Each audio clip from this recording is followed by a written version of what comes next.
Okay, is everybody ready? Hello, everybody. My name is Tamiris Rezende. I'm here in Canterbury, England. I'm one of the youth people selected to attend the international meeting organized by Pope Francis. This meeting is called the Economy of Francesco, and I'm more than happy that share with you this live. We are putting together British youth people selected to attend the event and also Brazilians selected to attend this international event organized by Pope Francis. We were expecting to be together on March, but due to coronavirus, we will be together on November discussing new bases for this new economy. So, hello everybody, you are all welcome. I'd like to you present yourselves. Please, Luisa, can you start? Well, my name is Luisa, and well, I'm not really British. I am from Honduras, but I live in London, and I've been here for more than 2 years now. And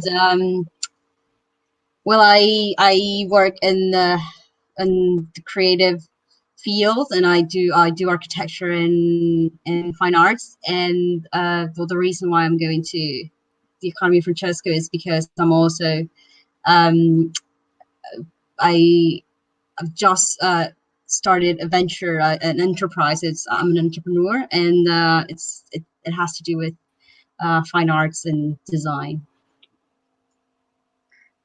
Flavia, would you like to present yourself, please? Flavia, are you with us? No? So, Bakani, can you present yourself? Yes. Hello, thank you everyone for joining. It's really exciting to sort of meet everybody that we haven't already met together. I am an artist also and a social entrepreneur. I am focusing more on the arts now, but I had a startup for about 6 years that I co-founded, which was looking at metrics and indexes for measuring social, environmental, and financial impact. I studied politics with economics, and I'm now studying, again, doing a master's in computational arts, so using technology to make art.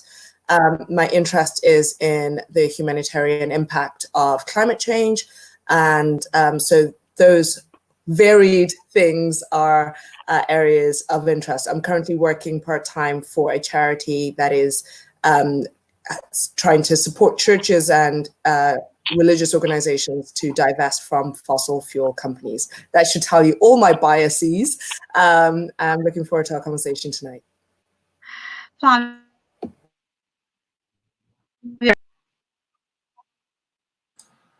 you present yourself? Yeah, Flávia, com você. My name is Flávia. I'm from Brazil. I live in Rio Claro, that is a city of São Paulo. I studied international relations, and I did a master about immigration from Europe to Brazil, Germany, and Italian, and this development and economics and all these points. And I have an MBA in business too. I am a teacher in graduation and MBA, and I work at a bank, Brazilian bank. This is me. Alan, would you like to present yourself? Hello, my name is Ala. I studied law in Pontifícia Universidade Católica. I live in Brazil. I'm a city, São Paulo. Hi, hello. And we also have in this live Maria. Maria is a kind of park right now. Maria, are you listening us? Are you with us? I am, and I have 2% battery, sadly, but I'm going to quickly say, hi, I'm Maria Carvalho. I know I'm pronouncing my name improperly. I'm a senior climate policy consultant for a climate solutions company, and I've studied the carbon markets for the past 12 years. I have a PhD in environmental policy and regulation, and yes, I'm happy to speak to you as soon as I can. I think I didn't present myself. I'm a PhD student from Brazil, and I'm living here in England as in a period as visiting researcher student. So I'm living in Canterbury right now, and I'm really happy here, and because I love England, but we are facing unusual times. I have to confess. That was not what I was expecting at all, but okay, I'm here. That's what's most important. First of all, before to start this conversation, I would like to know about Luisa and Bocani Maries, if you are with us, how you are organizing the tours of this event in UK, United Kingdom. I'd like to know how many youth people are going to the Economy of Francesco, if you had meetings, how is being this process? I don't know, maybe Bakani, do you know how many people there are? I mean, I'm going to say 15. So there's a parish in central London called Farm Street, which is a Jesuit church in the center of the city, where there are young adult masses every Sunday, shout out, Sunday evening at 7, normally, nowadays streamed at 6 p.m. And a lot of us know each other from that. So we first heard about the Economy of Francesco from that. And of that group is about 15 to, it keeps going up to about 18 people. In terms of events that have happened so far, we've had a sort of Laudato Si themed weekends, daytime sort of retreats that have been happening alongside and not specifically towards the conference, but certainly with very interesting and I guess preparatory meetings. So a couple of those that have been specifically in preparation for this have been, we were very fortunate to have a lecturer from Oxford University who lectures in political economics come and spend 6 hours with us and talk us through some of the moral and ethical questions of markets, which was really fascinating. We've also listened to and read about different philosophers and some of the impacts that might influence some of the discussions that we're having. We had a pancake and economics event a few weeks ago at the start of Lent, where we brought together, I think in the end it was about 60, we expected 25. Goes to show the pull of having good food and great conversation. And that was really a cross-section of young adults and some members of the parish who were interested in some of these areas. So we had planned to then have an event specifically looking at bringing together everybody on Pentecost with international food and international economics conversation. So we'll see if we can still manage something like that when the time comes. What else? Oh, we have a book club, which Maria is also a part, where we're reading different economics texts. So we started with donut economics, and of course, Kate Raworth will be speaking at the conference. And we've read some really fascinating texts, some a bit challenging, like Piketty's book, Capital, Thomas Piketty's book, Capital, but we've read some more accessible books. And again, those are now virtual. So we'd love to have you join us. You don't always have to have read the book. You can listen to them, which is what I do. And you can watch or read a summary of it and then contribute to the conversation. So those have sort of informed some of our thoughts as we've been preparing. And now we just have longer to read more books. Louisa, did I miss anything?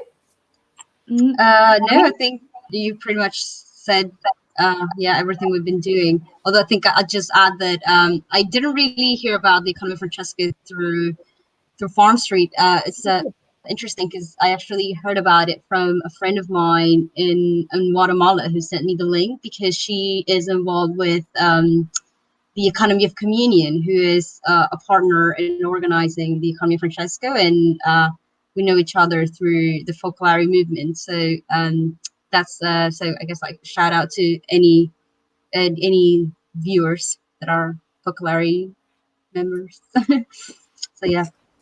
I'm sorry, I realize I did speed through that. I do teach English as a foreign language. I will revert to that voice. I will also try and make sure that we anything that I've mentioned so far where we have links, we will send those in a chat to Tamras maybe after, so that you have access to all the invites and links to things that we're doing. And you can join along with some of those, especially now that they are virtual.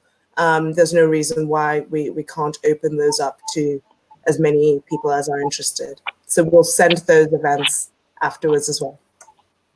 Thank you very much. I'd love to join, especially the book group, because I think it's really important to be prepared to attend this event. And you mentioned the pancakes. I think that's how I found the British group, because I saw a post on the Instagram of the Economy of Francesco official account, and then I found you, and that's how I joined the group. Actually, that's this how I joined it.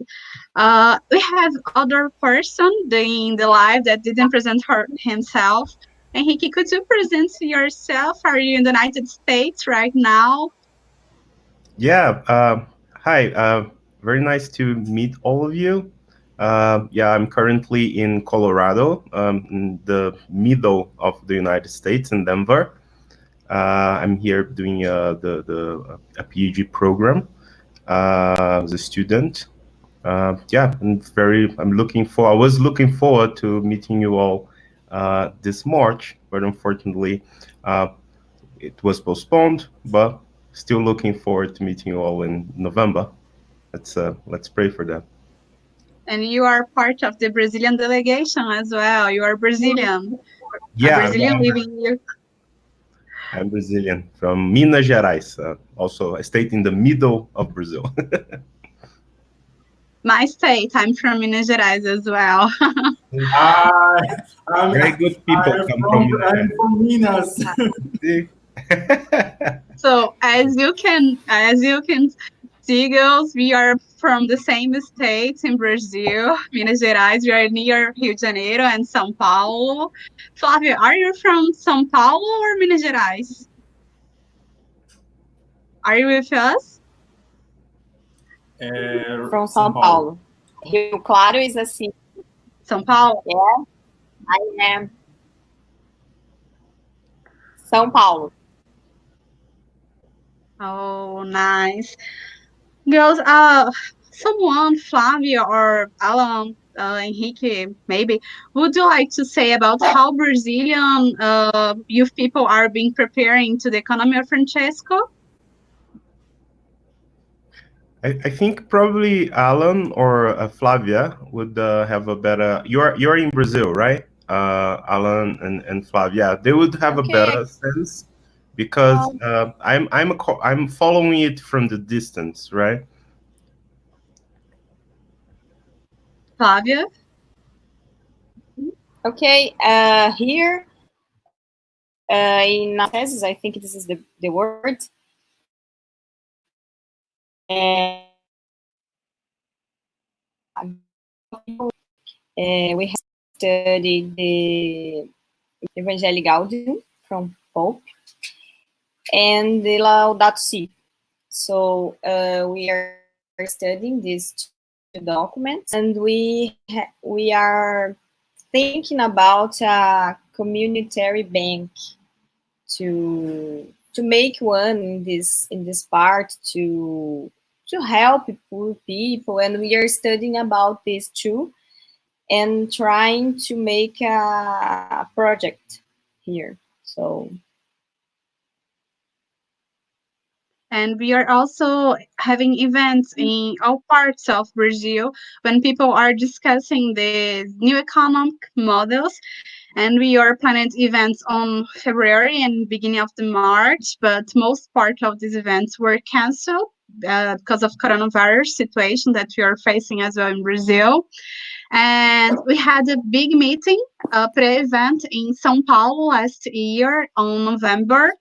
A few days after we received the notice about the selection in the economy of Francesco, and in this pre-event in São Paulo, we have the opportunity to meet other young people selected. We had the opportunity to write a letter, a Brazilian letter that we will send to the economy of during the event that we try to deliver in the event. And we are started to think about solutions, about how can we change this new economy? What's the process? And we started to think about new ideas in this event. And now we have a WhatsApp group. And this WhatsApp group, we are more than 100 youth people.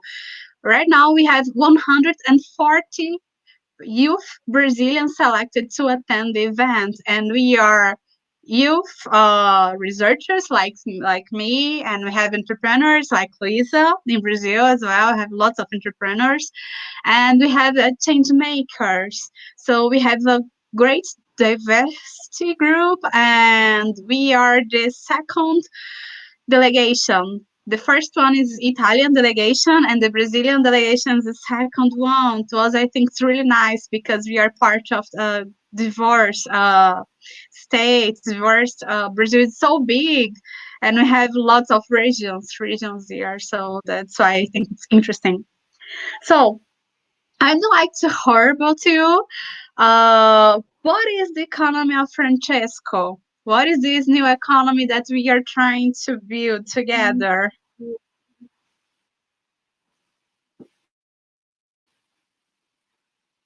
Henrique, would you like to start? Yeah, of course. Well, I believe that one of the main aspects is to reposition uh, human beings, humanity as a whole, as the ones who needs to benefit from our economic system, right? Nowadays, we have an economic system that put a lot of people at the margins, and being marginalized, they do not, or they are not able to fulfill the whole human experience that is supposed to be provided as an opportunity to everyone, and it's possible, right? It's just a matter of having better rules of the game and having organizations that put such goals as they are at the forefront of their enterprise. I think that some ideas that are related to Evangelho Gaudium and to the broader ideas of the economy of Francesco.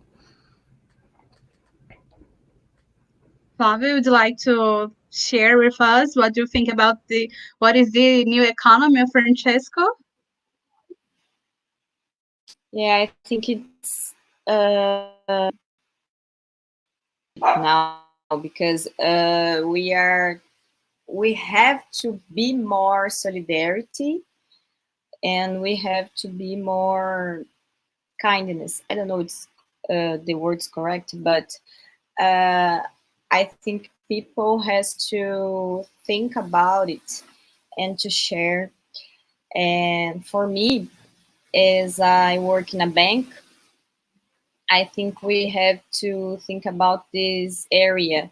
So we have many people who gain many money with some uh, financial things, and we have many poverty, many poor people. So I think this is the most for me it's a big problem, and we have to think about to share and to have more equality. I think this is the word. Alan, what do you think about this new economy? Sorry, I know you speak more or less speak Oh, English. okay, no problem. I stand by em. Estou prestando atenção nas perguntas. Aí fica mais Okay. fácil. Avisa eles. Okay, no problem. Alan is my Okay. assistant. He's paying attention all the questions, and he's helping me with the WhatsApp, the chat. So, Bocani, what do you think about the new economy? I think a lot of what's been discussed already really resonates with me too. I think I would add, I come originally from Zimbabwe in the south of Africa, and the points that you make about thinking more about community is really important. But I also think for many years, including myself, we tend to think of humans as being at the center of things. And I really have loved the idea and thinking of our lives as related and in relationship with the planet in which we live and with each other. Those are really, and when we start to think about an economic system that completely changes everything that we know right now, I think that presents a really exciting opportunity. I have a question that we might also add coming into the discussion, because I think it, as tragic as the situation that is happening around the world is, there are some points in which I do think there is the exact examples that we might have discussed in March. For example, universal basic income has effectively been brought into play in the United Kingdom, in that the government is paying 80% of most people's salaries. Whatever you do, whether you're an entrepreneur, in the government, a key worker. And so these ideas that might have sounded like a dream not very long ago, homeless people being put into flats everywhere in the country, people really appreciating key jobs like teaching, nursing, bin collecting, these people who have been invisible for a long time in our economic system, childcare, all these things are now really at the forefront. And I think I very much obviously appreciate that this is a very, very difficult time for many people. But I also hope that we will come out of this learning some of these lessons from having seen them in practice and not as theories. Which question do you like to add?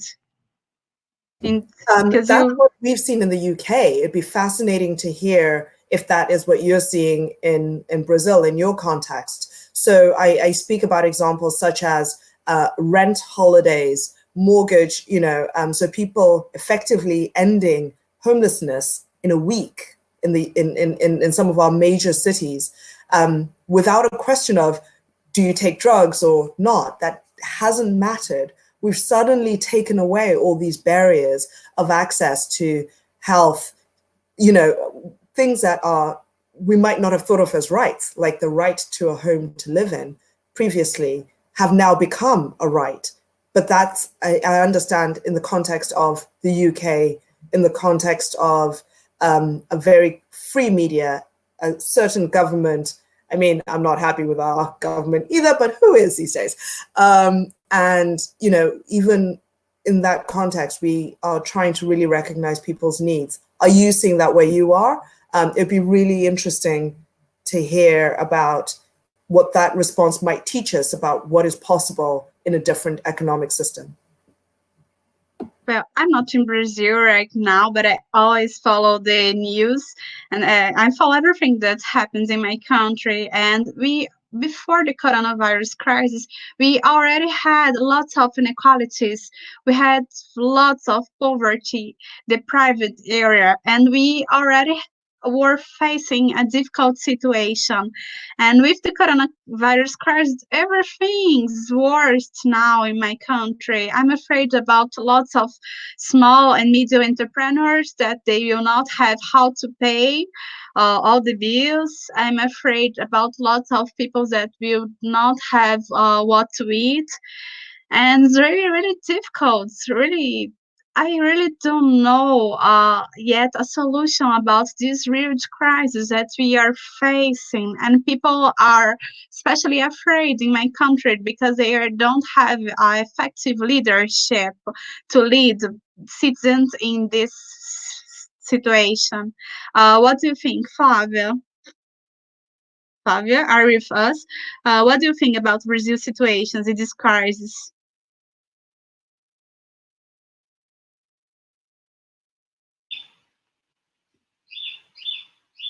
Flavia, are you listening us? Are you following Yeah, us?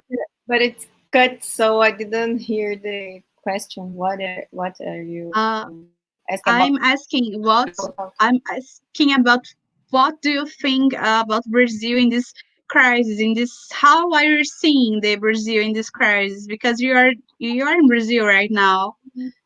So Yeah, yeah. I am on vacation because it was programmed to go to meeting to Francesco Economy, but we are living on quarantine.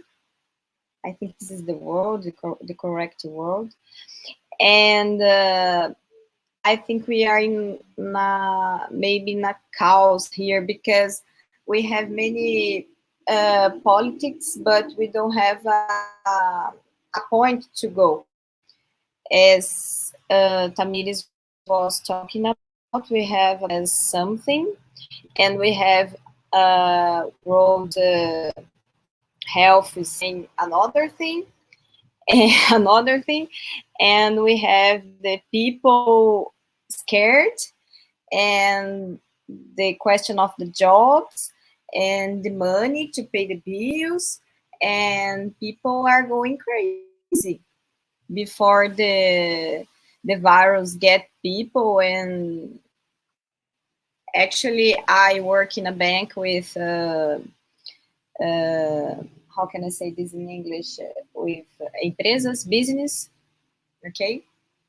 So people are afraid and they don't know what to do to sell the things, the all the kind of things. So this is a kind of big problem. And as Bocani says, now we are all the same. So this is the what really is important. But in Brazil, I think the politics are not with this idea, and they fight and they don't know what to do, and we're going to be crazy here because we don't have money we don't have a good doctors or good hospitals to everybody, and people are fighting, and well, it's a chaos. it's not a good situation. Henrique, would you like to share with us about how is the coronavirus crisis outbreak in United States? Yeah, it's there are like some similarities with Brazil in the sense that for like the Brazilian situation, it's we have a crisis of solidarity in Brazil, I think, and that has been taking place for over the past years, in which a lot of policies that we had in place that were similar to policies that you have in the UK, that would provide a social safety net specifically for situations like this one, in which you could not only use this safety net, but also increase it as the UK is increasing nowadays, and as the United States, who is a country that does not have such a wide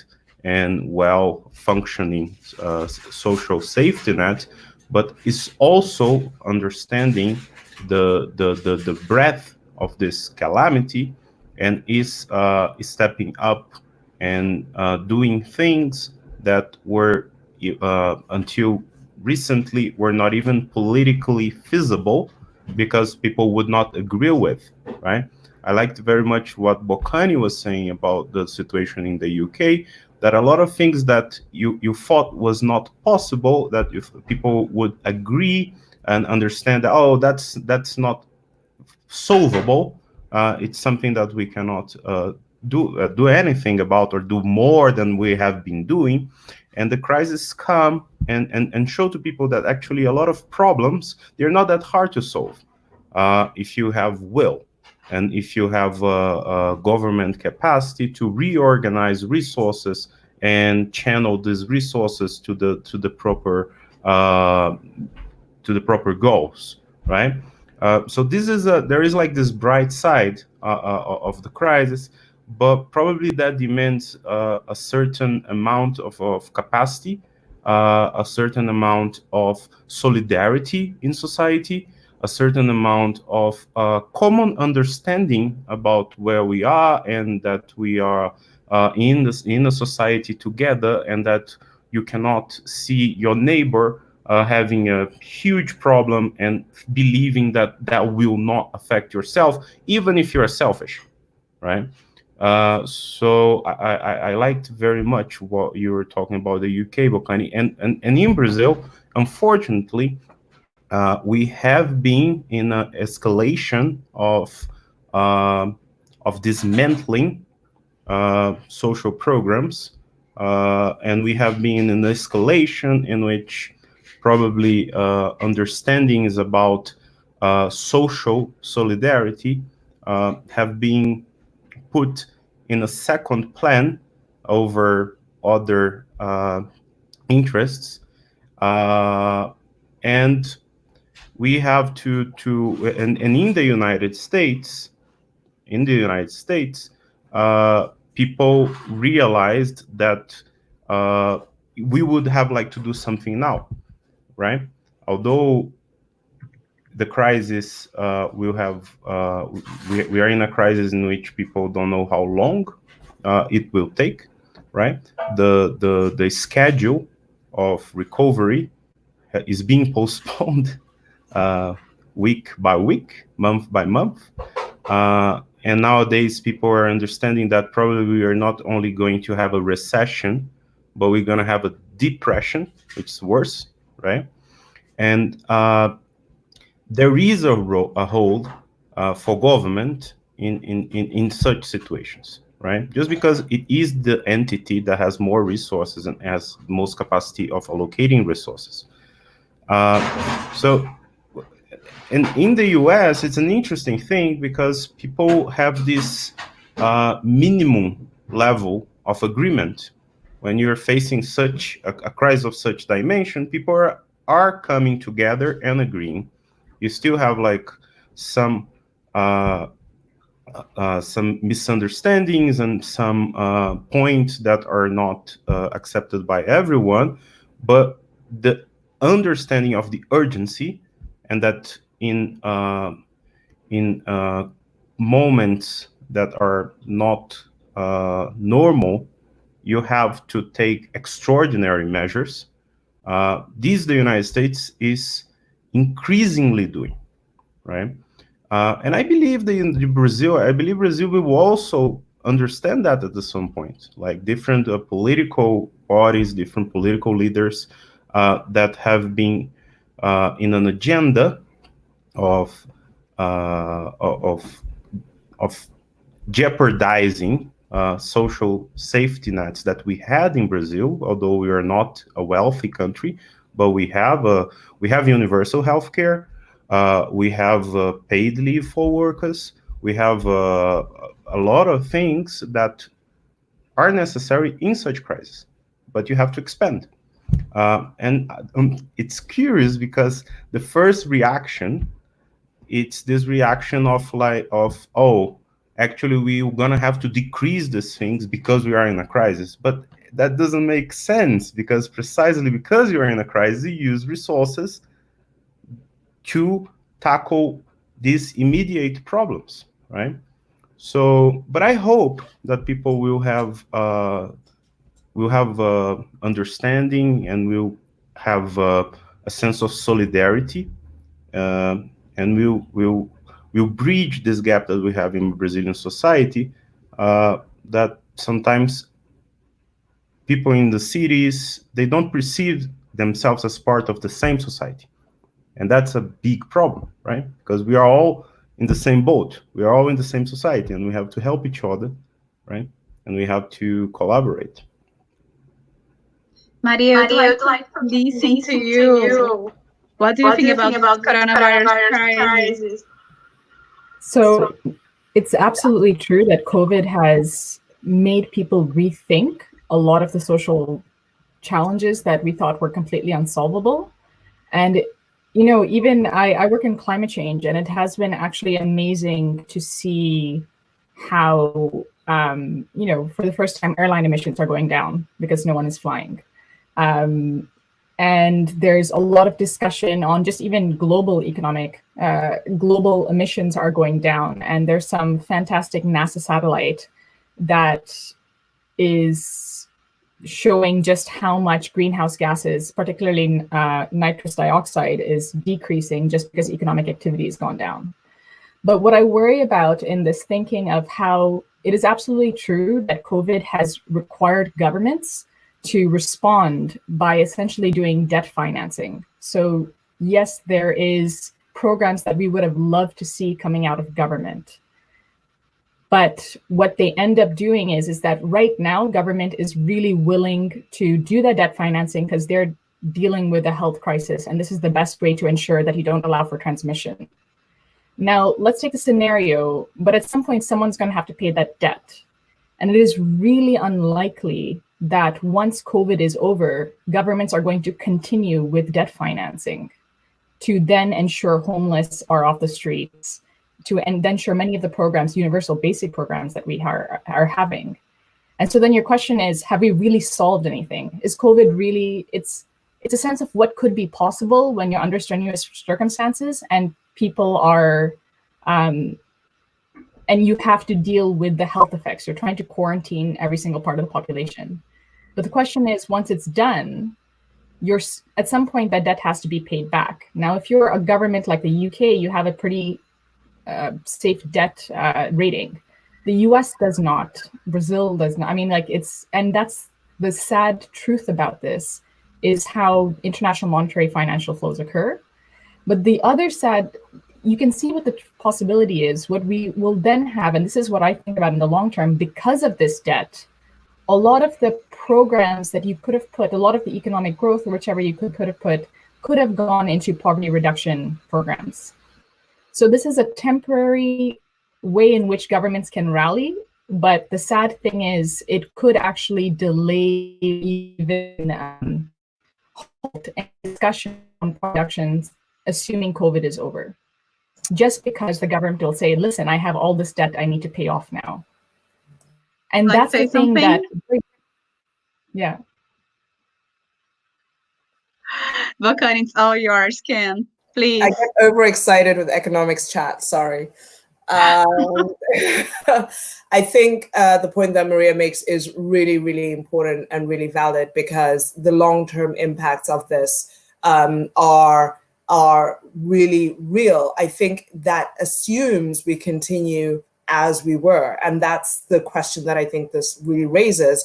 So, for example, after World War II, we had the Marshall Plan, where Germany, for example, and all the countries in Europe owed the US a ton of money to rebuild their economies, and actually were able to rebuild in a stronger way. Again, I'm not suggesting that this is similar, but I am saying that there are some precedents which I don't think we would copy wholesale, but I think would need questioning and looking into. And secondly, having looked at what international debt has done for countries like my own in Zimbabwe, where we were paying more in international debt than we were, for example, towards healthcare, I do think that debt can be very harmful as a tool.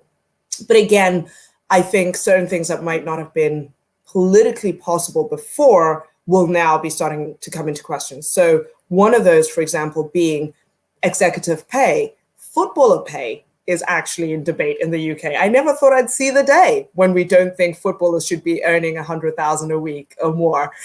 So again, this is not to say that this would be a long-term solution or necessarily taxing in a more progressive way, but I think this crisis has made those things very visible. And whereas these were conversations that were very, politically labeled, I think there is an opportunity now to start to look at these more equitable redistribution mechanisms to say, first of all, should we be using debt when we have all these companies that are paying minimal corporate tax, for example? How do we help those companies to grow and also tax them in equitable ways? These are really big questions that we need to ask. Which companies actually provide value for citizens as opposed to just shareholders? And therefore, which companies do we want to see surviving this crisis? These are other big questions that are being asked. But I really take your point that what we see as the short-term responses are not necessarily long-term solutions, but I think they show us what might be possible as well. Louisa, would you like to share your thoughts about this coronavirus crisis in UK? I don't think she's with us. Louisa, are you with us? Was bad. Hey, I think I lost it for. I'd like to ask you if you want to share your thoughts about the coronavirus crisis, the UK situation. Yeah, I think I'd just like to add. It is very complex for I guess to predict what the effects will be. I guess of these very kind of like temporary and just very quick solutions that like have been put into play. But I think that one of the things that I think that I just like add is that I think that a very interesting consequence is that like I think definitely a lot of people are questioning their lifestyles, and I think I think a lot of people just think back to like just like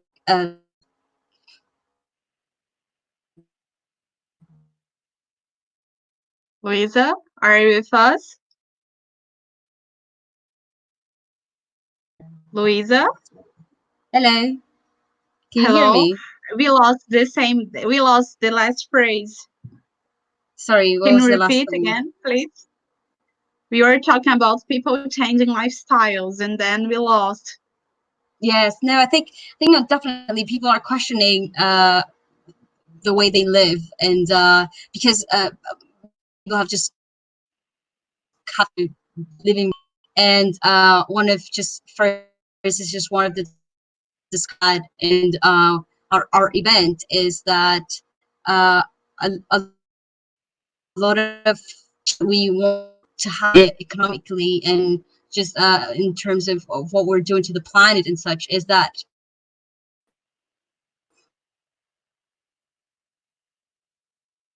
I agree with all of you. And I'd like to add that I think Pope Francis is a kind of prophet. You know, he was thinking about the new economy that we need to build. This new economy. He said that he wrote in an encyclical that everything's connected, but I think he didn't think about that we really need to build the economy after this coronavirus crisis. So I think we everything will be different. We will be on November together discussing a new economy, and we really need to do this. We really need to be together and discussing this new economy because lots of small and medium entrepreneurs, they will be in bureaucracy. They will don't have how to pay the bills, and we have lots of things to think about in this new context that we are facing right now in this moment. So I think Pope Francis anticipates everything.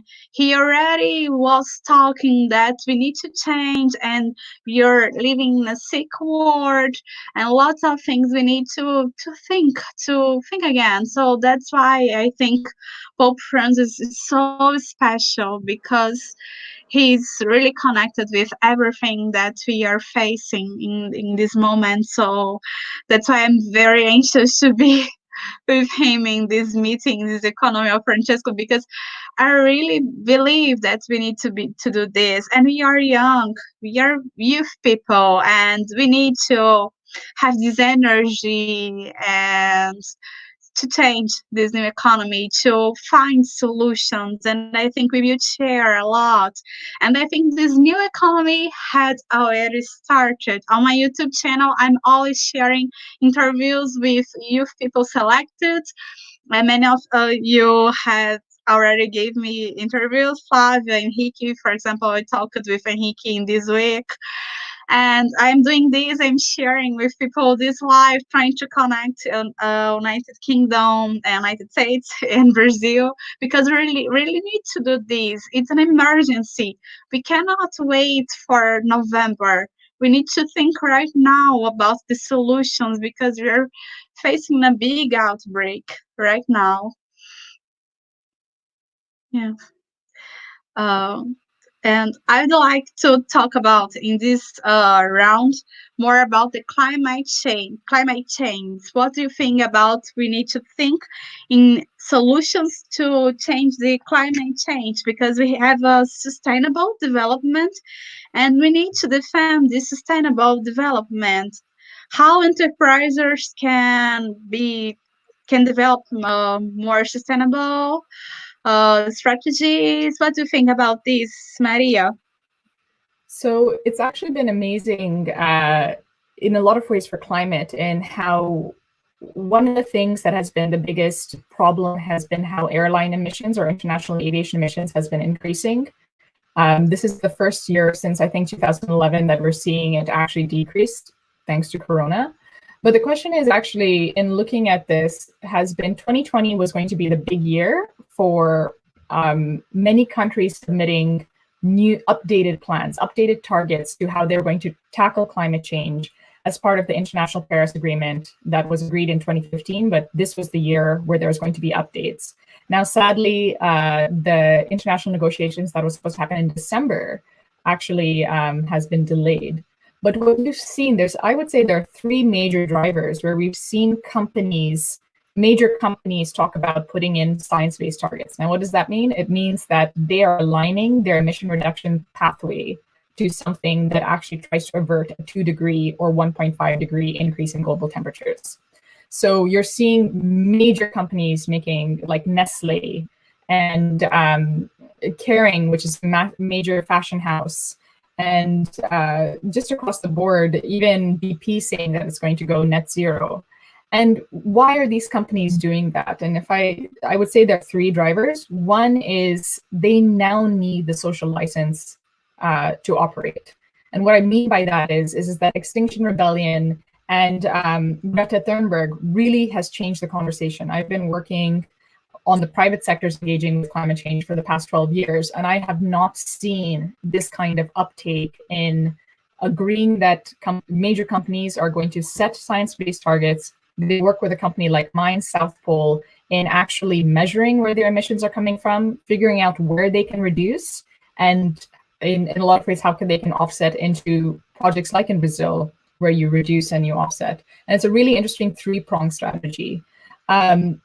Beyond that, so one is the social license to operate, but two, there's also a lot of international scrutiny and a lot of third parties who are creating some transparency on these companies.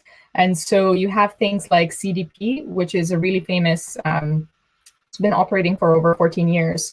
But basically what they do is they ask companies to disclose information. You have other types of initiatives like what's called Transition Pathway Initiative that actually rates company on how well they manage the climate risk. And it's all part of something at the UN level. It's actually started by Governor Mark Carney in the Bank of England, but he got all central banks to do this coalition that basically is called the Task Force for Climate-Related Financial Disclosure. So companies have to disclose what their climate risk is, and more you're seeing this need for mandatory disclosure from investors. And so companies are recognizing that they are under pressure. But the most interesting thing, I think, is that you have peer dynamics. So if Microsoft comes out with, or if Apple does something, Microsoft has to respond. And you're seeing these kinds of peer dynamics happening. So it's really interesting to see how traditional companies are coming out with acknowledging they have to reduce their emissions and what they are doing. For example, Shell is investing into a 300 million in nature-based solutions. It's a very odd thing to see, but at the same time, you're seeing these kinds of plays. Now, in terms of small and medium enterprises, constantly, like a company like mine, started off as a startup in 2006. You're seeing a lot of startups, and you're seeing a lot of them start to provide solutions. But you can have other things that are climate solutions in a way, like Zoom allows for you to have conferences without the face-to-face, and a lot of global emissions or international aviation emissions came from traveling, but business travel. So COVID really does provide a way of thinking of how you work in a different way and what are the emissions implications of that. Henrique, would you like to share your thoughts about this new climate change and economy? As economist, I'd like to hear you. Yeah, no, there is like is also I also think there is like this bright side, right? It's a creative destruction. There is like a creative part of destruction.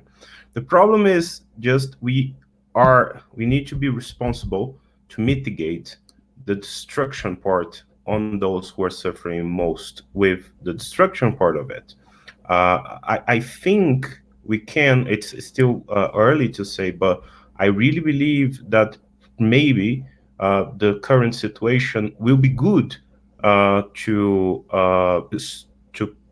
make climate change reduce, the global warming reduce in the long term, in the medium term, because of the way that the world economy is going to be reorganized, right? A lot of these and these new technologies, people will be experimenting with new technologies, and once COVID-19 will hopefully we find a cure for it, a vaccine, I don't know that people will go back to do business as they used to do before, right?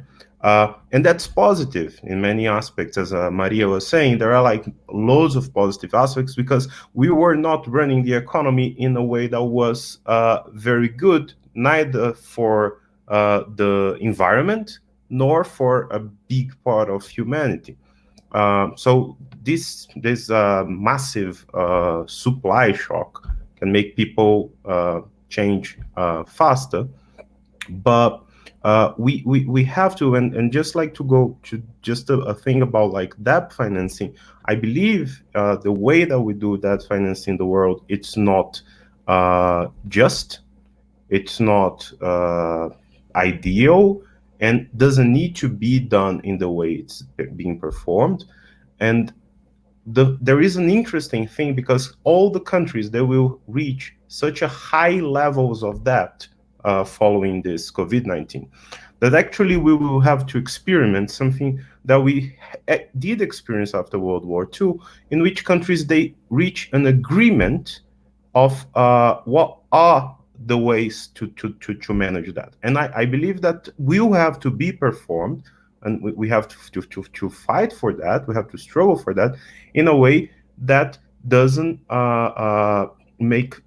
put like a lot of weight on weaker economies, on poorer countries, right? Because that was probably the biggest mistake of the 20th century, and we don't have to repeat the mistake in the 21st century. There is no necessity to do that, right?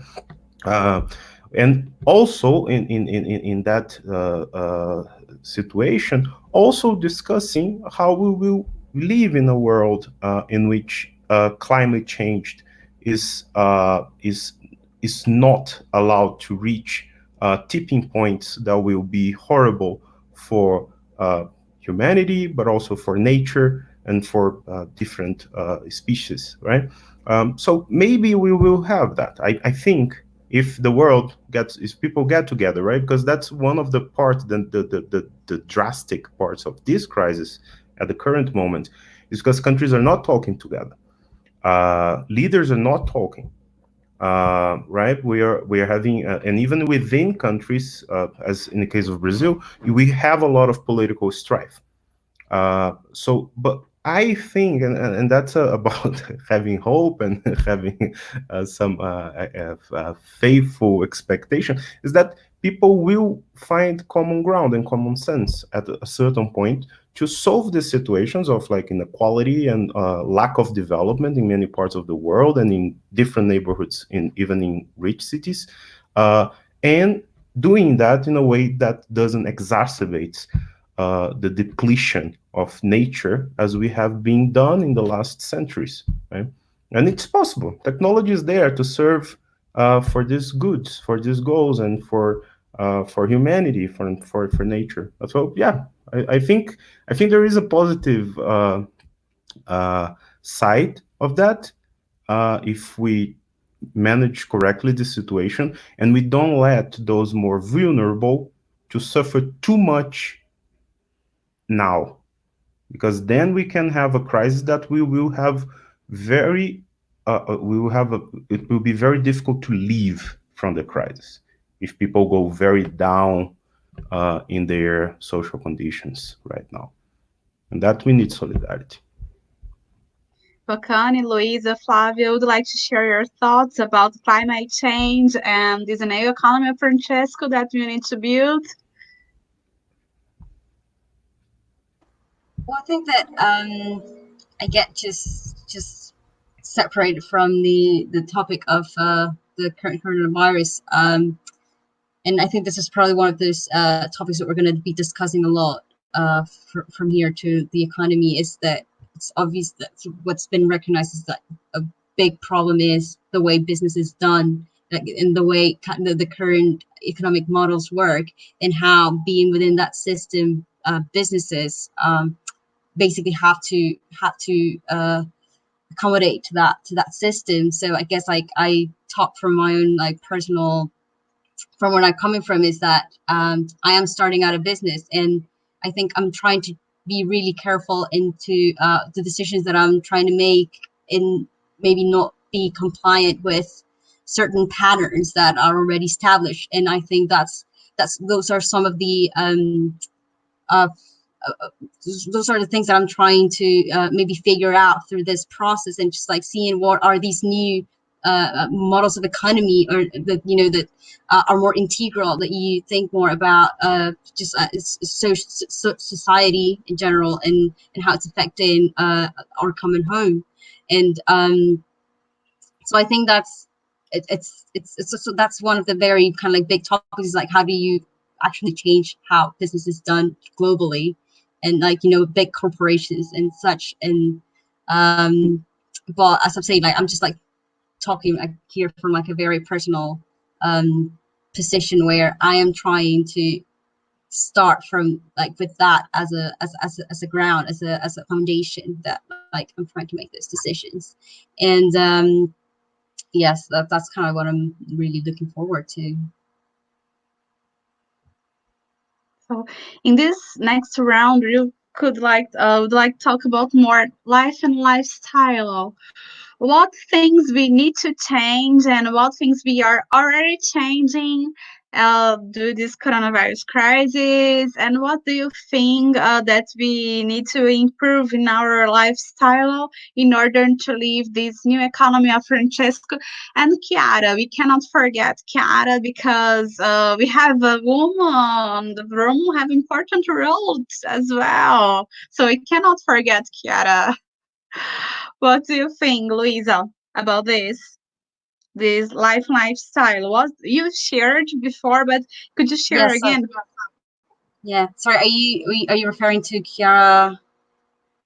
Chiara, that was contemporary of Francesco. This new economy. I'm Oh, the talking about economy of the communion. You mean, female. yeah? You mean economy of communion, Chiara Lubick? No, not Chiara Lubick. I'm talking about Saint Chiara. Oh, That's Saint Chiara. yes. Then I'm Clara?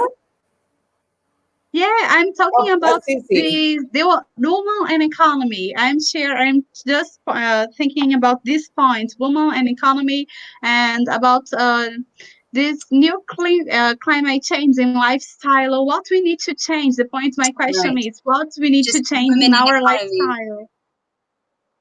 Okay, no, yes, as I was saying, it's just like one of the points that we discussed is that like a lot of what stops change from happening is really our lifestyles and what we're used to and the things that we don't want to change. And also it's just really a lot of the problem is really the current patterns of consumerism. And so a lot of that really just comes from our lifestyles. And so that is a big problem we have to tackle. And just so uh, I just think that like there's a lot to do in terms of how and I think I also speak from the creative artistic point of view here, is that we do have a maybe like a task where we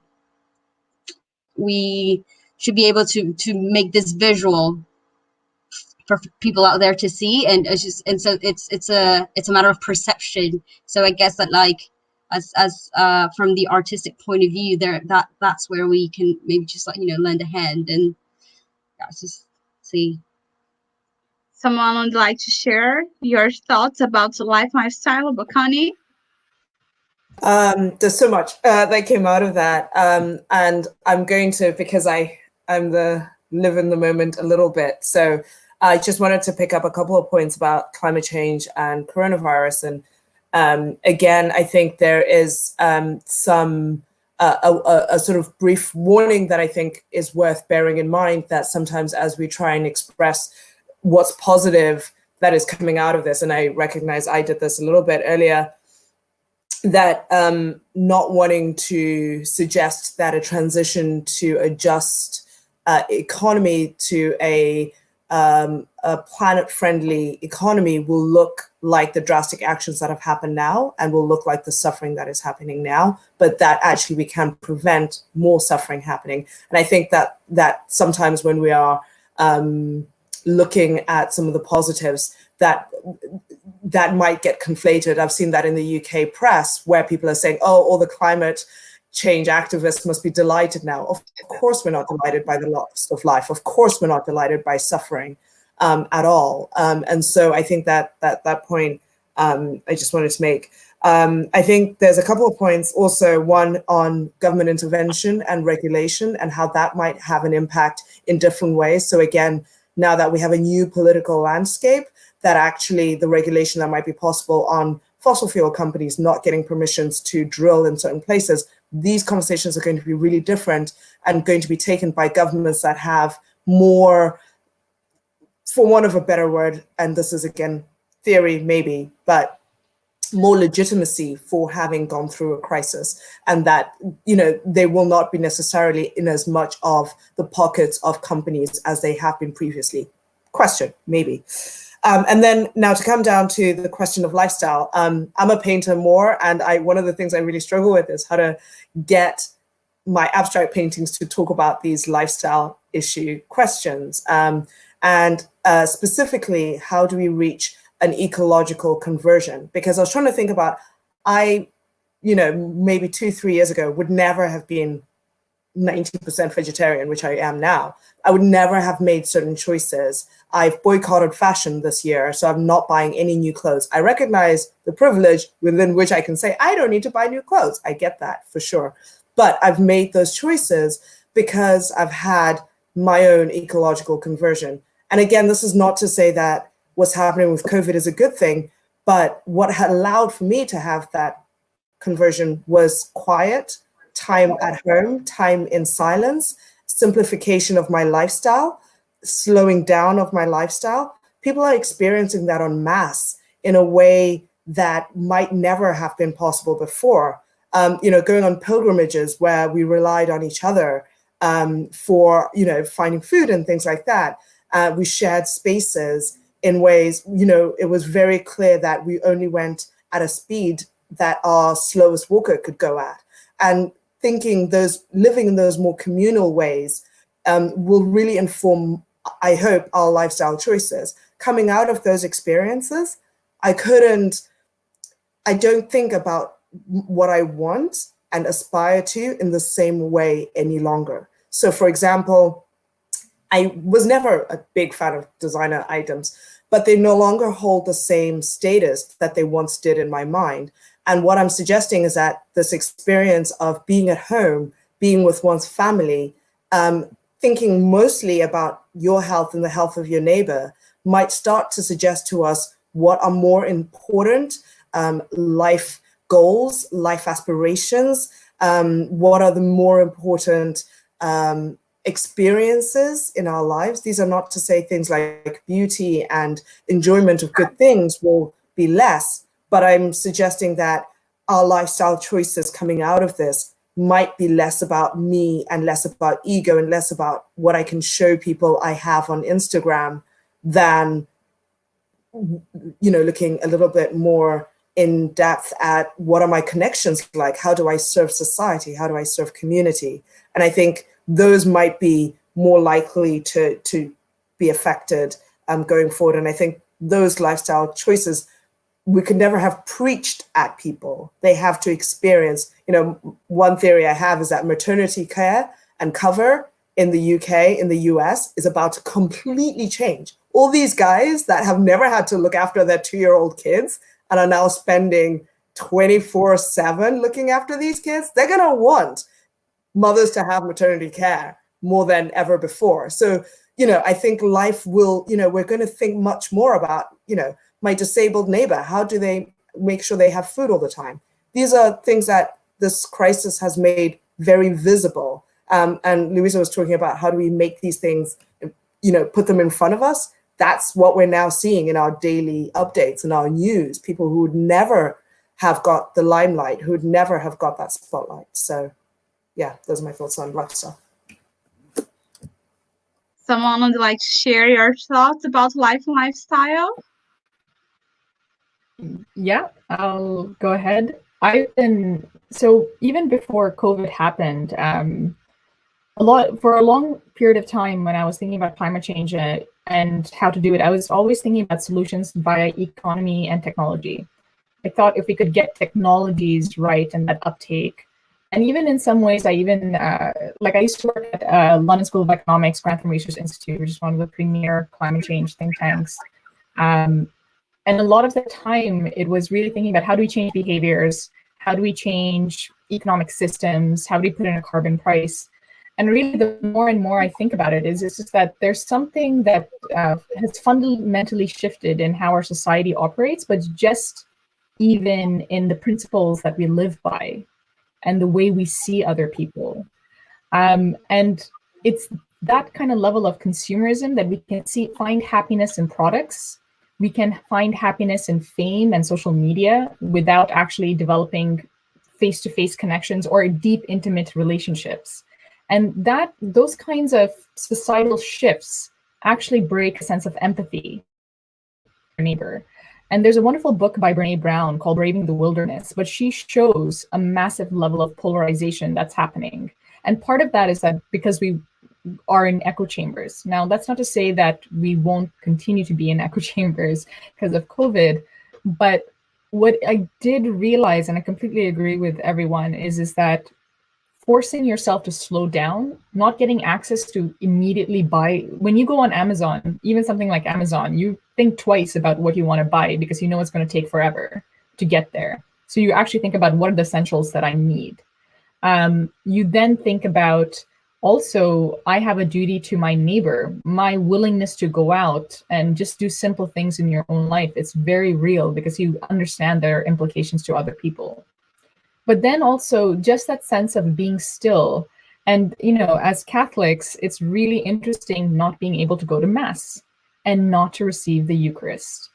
And for me, one of the things, it's interesting, I would say that I've always been Catholic. I've been born Catholic. But really, what I wanted to go to Economy of Francesco was to understand Saint Francis Assisi. He was actually a rich kid, essentially, who had a massive spiritual conversion and a love for the Lord. And that love, and even a love for the Eucharist, that went into then addressing poverty. And really, that was because I kind of know the climate change thing. I mean, I'm not saying that, but it's in my day in and day out. And what I felt was missing from the conversation was a real spiritual conversion to loving God, loving God's creation, and then through that love, being purified to love your neighbor as well. And that seems to be the thing. It feels in a secular world so wishy-washy. But really, all of us agree that there needs to be some fundamental interior shift that's not about us. That's not about a lot of the things that seem to be characterizing the 21st century. And I honestly think this is a wonderful time, actually, where you're seeing the amount of people who probably never went to church who are wanting the Eucharist. A lot of people who are recognizing actually this sense of depth. And that's what I would love to explore as a kind of, not a lifestyle shift, but a spiritual perspective shift. I can vouch that it's happened to me as well. So I'm super grateful for a lot of time alone with God, just being in his presence. And I found, ironically, because I'm not running every day to one thing or another, even if it was for things for the Catholic Church, but I realized how little time I spent in his presence. And I'm really grateful that at least I get this out of the COVID situation. I got emotional. Really, really beautiful, everything that you shared. So we are arriving in the final or in the end of this stream. I'd like to listen a final message of everyone. I'd like to listen a final message. Could you start, Bukani, please? Let us a final message. I was hoping to have time to think while other people spoke. Henrique. Just a great thanks that this has been a really rich conversation. So excited to meet you in real life when we can. I think let's stay in solidarity. Already finding so much in common with people half the world away makes me so hopeful. But also being active. I've actually made a site called inthistogether.app, where I've put together resources that people in the UK are using. So food banks, food delivery, charities, education resources for kids. It's all on one website. It can be copied and pasted into another language. So I built it on Google Sites. So if you want to have a login, you literally take the thing. It's a template that other people can use. I'll share it with Economy of Francesco people as well, but it might be helpful just to see what resources we're using here, particularly the local resources. So we have little neighborhood groups that have formed online on WhatsApp and on Facebook. They're called mutual aid groups. Again, it might be helpful to see those projects. So I like being practical, so that's my contribution. I'll put it also in the chat as well for you to check out. Thanks. Thanks again so much for putting this together. Henrique.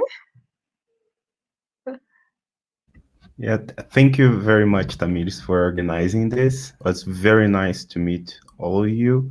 It was a very nice conversation. Really looking forward to expand this conversation in the following months. And my final message is really like a message of solidarity and hope, especially solidarity for, I think everyone is experiencing this situation with its hardships, but also trying to take some positive sides of this situation as we enter next week in the Holy Week. It might be a special Holy Week for all of us and for everyone in the world, and also and to keep hope, right? Keep hope that things not only will get better, but that they can get better, and that we can act as community and as responsible partners in improving the world and improving the environment where we all live. Thank you very much. Flavia, would you like to let us a final message? Okay, So thank you to meet you all. I lost part of all the talk and the interview because of the internet, but now I am back. Thanks to meet you all. I'm excited to see you on the meeting on November. I hope so. And I think the words we have to think and to make it happen is solidarity, as you have said. And I am thinking these days about the wars in the world. So we have to stop it and to have a war against virus. And we are all the same country, all the world. So we have to be together in this war. So thank you so much, and love and not war. Luisa? Well, no, just like to add, I think I agree with everything that's been said, and I think just like to invite like people this moment that we're living is just to just meditate on what's happening and just like see what lessons we can learn and see how try to see how this can be just use it as a tool to transform even the way we live and how we work as a society. And look forward to seeing everyone in November. I think I just wanted to I think something that I would wanted to ask was, I think Flavia mentioned something about projects that they were going to do in Brazil or something. So I think that'd be interesting to know if further along the line what those projects are. I think I was interested and forgot to ask earlier on, but I think we can talk later. Maria, would you like to share your final message? Yes, I would say one, obrigada. It has been such a wonderful chance to speak to you, and sorry for getting lost literally in a forest. It's amazing how taking one detour and the detour was, by the way, trying to avoid COVID. I was trying to keep the 2-meter distance, and the next thing I know, it takes me an hour and a half to get out of a forest. So sorry about that. But in thinking about this, I really, the COVID actually will break some people. I might have an uncle who works in a New Jersey hospital, and he said he's seen families get wiped out. And that's a really scary thing. And in that time, it really does require a call to arms for reflection and a call to arms to transformation. And that transformation comes in a wonderful way where you can see the entire world work together in a way that is about, we're all in this together and we have to find solutions. And you're seeing people something that I hope for other crises like wars, like nuclear deterrence, like climate change, we have that same level of cooperation because there's a sense of urgency to address. But beyond everything, in that sense is really, I don't know if you feel this, but I feel God is with us. It's very strange in how I feel more and more God is with us in this time. And I don't know if it's because Lent has really got to me and it's finally having the transformational effect that I wanted it to for many other Lenten years. And here it really matters. And that's the thing. I feel very close to Christ, even if I can't receive him in person.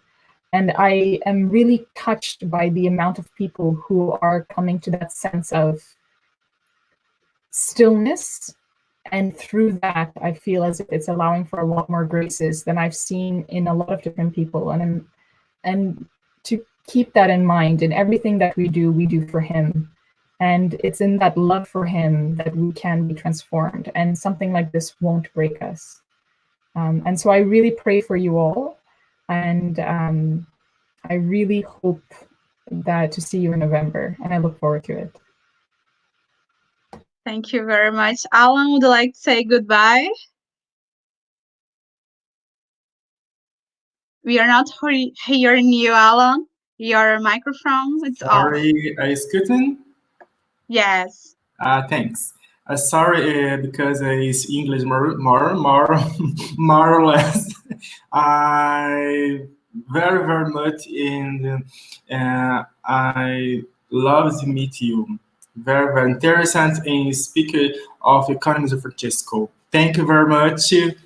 And hello, bye bye.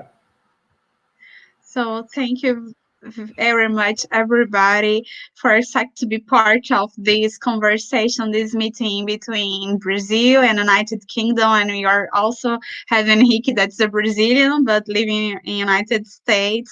So I hope to see you, Bacani, Maria Luisa, if things, I will be here until the beginning of July, so I hope to see you in England before to go to the Economy of Francesco. I have this hope in my heart that everything will be alright soon. Yes. And I hope to see everybody on November during the event, the Economy of Francesco. Thank you for everything. Thank you for sharing your thoughts. Thank you for sharing these moments. I really think that's very important to build bridge in these moments. And we need to talk. We need to make this economy of Francesco happen now. We need to do this. And I would like to leave a message about hope, positivity, and faith. Everything will be okay. As Maria, I really think that God loves us. God is with us in these difficult times. God is always thinking about us, and everything will be alright. And I think this crisis, as I talked with Henrique during an interview during this week, this crisis can be a great opportunity to think about things differently. So we need to take this opportunity to make a great reflection. It's important to be together and everything will be okay. I'm studying public health. I don't think I've mentioned this. This is my field. And I know that we are searching solutions. Everything they can do are being done in terms of primary health care. So it's really important for people that are listening us, please stay home, keep the social isolation. It's really important at this moment, so because we need to establish the barriers and wash your hands, take everything that you can do in terms of prevention of this virus. Think about people you love, think about your grandparents, think about everybody that's important and special in your life. And we are together. I think this love, this connection that we have will help us to build this new economy. I really think inside of my heart that God chose it. God selected us, and with all our heart we will be together and with love, with passion, and on November. So thank you again. I'd like to ask you for everybody that is listening this live that at the end of this live will be available on my YouTube channel, so you can follow, you can comment, you can share this live with others, because everybody needs to receive this message of the economy of Francesco, this message of hope. So share, and don't forget to subscribe my YouTube channel. So bye. See you all. Bye. Ending. Thank you very much.